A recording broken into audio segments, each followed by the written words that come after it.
which I will show you later. We have source code available to download in this website, which I invite you to visit it. And we are willing to build a community around this in order to continue developing this prototype. So, while talking about the execution environment in PHP, we must modify the data, how the data is stored inside the web application. So we can recognize the main data structure inside PHP interpreter are zvals. They store every value and intermediate values while the application is being executed. So we had to modify this structure. This is the main struct of a zval, which is composed by the value, which is a union. This is the main structure of a zval. And we added a segmark. This is also, of course, this is not the whole source code. It's like an illustration of the modification. So we have a char pointer to store the information about strings. So when we are trying to store a string, we store this value, which is a null pointer, to represent that string has full safe mark. When talking about a full dangerous string, we store this pointer. And when the situation is a mixed situation between dangerous and harmless characters, we store an array of bytes, which with each byte representing this character mark. This is, of course, this allows double space for all the strings inside a web application. We only have double space when we have mixed mark situation. So the sensitive sources we implemented, we modified, are the get, post, and cookies variables, which are marked as dangerous by default. As I said, we implemented the MySQL module to implement protection against SQL injection attacks, which was the finite state machines which we saw. And every time a SQL query is sent to the MySQL module, it's checked with this finite state machine and checks if it's an attack or not. We can configure if this would be blocked or not. We have modified the string operations in order to preserve these marks. Zvals are initialized with safe mark by default, unless we are talking about a get, post, on cookies retrieve data. And the propagation allows us to track the user control data inside the web application. So to enumerate the modifications we made to this interpreter, we were focused in main data structures such as zvals, which I mentioned, and smart strings, which are a secondary structure used to store strings and make operations over strings. Basic strings operations such as concatenation and the basic functions were modified. All the macros that are used to construct zvals were modified also. Get, post, and cookies are initialized with dangerous values, dangerous marks. And of course, we had to modify some execution environment files in order to make this work. And of course, the MySQL module to implement the protection against SQL injection.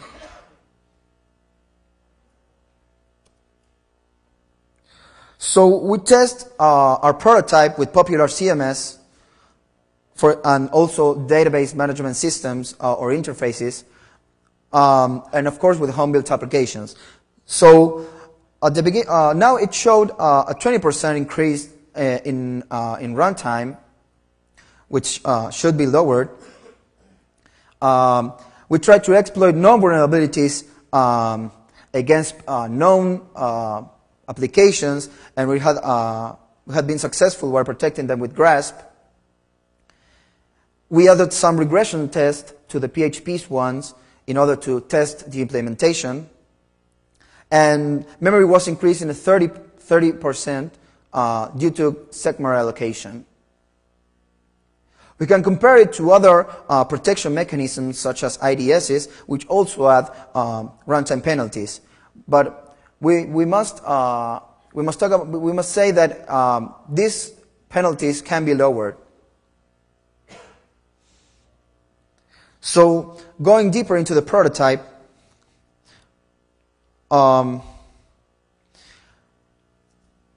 it's very transparent for the developer to use this protection, we added some functions to interact with marks. For example, we had marks to set the full dangerous mark to a string. Also, we have a function to clear the mark of a string, and to retrieve and print, for example, the mark of a string. These are bundled with the PHP basic functions, so any user which is using a modified PHP interpreter can use them. For example, if the user is certain he's sanitizing the data, he could clear the mark of a variable on his own risk, of course. And we can also want to allow SQL commands written by end users, for example, while we are developing a database interface, administration interface. So these functions are also useful for those purposes. We have a few configuration parameters which are included in the PHP ini file. We can define if we want to block SQL attacks or only to log them, and to log all the queries with all the marks in a log file. We can turn on all these parameters or combine them anyway. For example, a log file in GRASP should look like this. This is the time where the query was made. Of course, in this first prototype, we have only MySQL protection, so I'm showing a SQL query log file.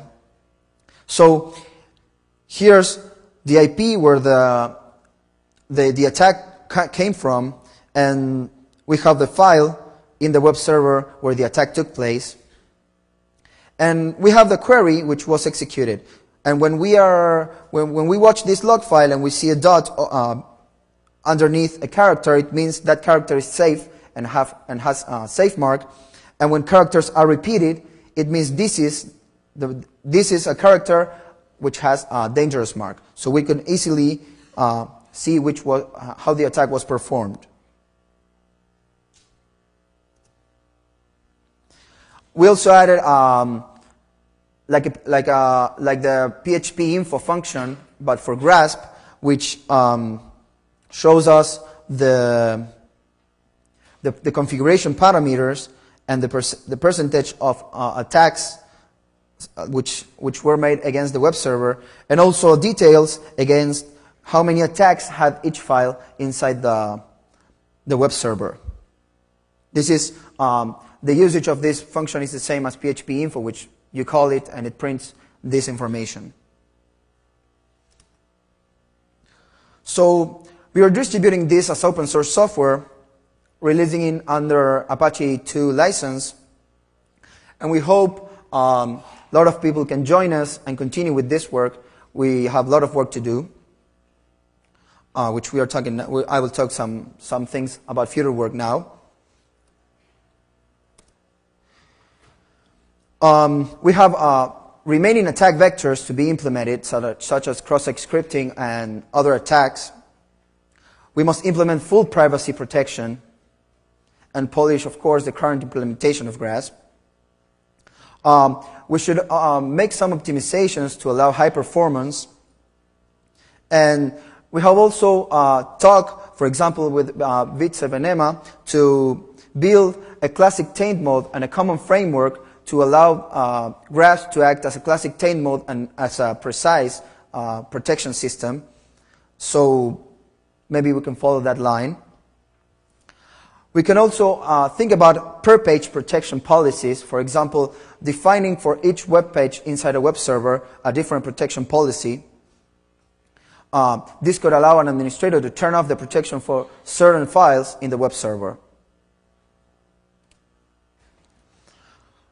We also, of course, we thought about different levels of marks. We could mask in 1 byte 8 different marks, or even 2 to the 8th different marks, because we have 8 bits to encode a mark. And we also thought about different implementations for different languages, for example, ASP.NET, and we thought about modifying, for example, wrapping the native string classes or changing the class loaders, but because we don't have the source code for those languages, so we could have to make a different approach for this solution. So you have further material on GRASP. You have an included paper in the conference material, and also we had a paper published a year ago about its privacy features. So I invite you all to go to the web page and download the source code and test it and play with it. And we also have a discussion mailing list, which we are trying to build a community around it, and everyone is invited to collaborate. And well, thank you.